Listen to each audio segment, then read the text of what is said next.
Hey guys, welcome back to another video, and in today's tutorial I will be showing you on how you could go ahead and turn off the double tap featured on your iPhone devices. This is a step-by-step guide, so you should be able to follow easily. Now if you go ahead and double tap or triple tap the back of your phone, it will go ahead and do something that has been functioned to the settings of your phone right here. Now to go ahead and disable this feature, you can just go ahead and open up your system settings.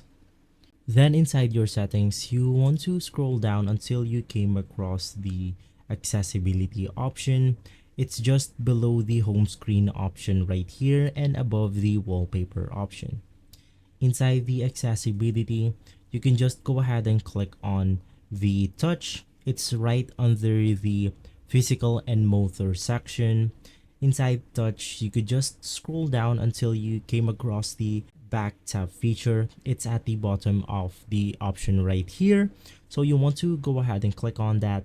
And if you want to completely disable this feature, you can just go ahead and click on the double tap feature, click on none, and in that way you have set no actions to the double tap or triple tap feature on your iPhone device right here, and it will go ahead and completely disable this feature.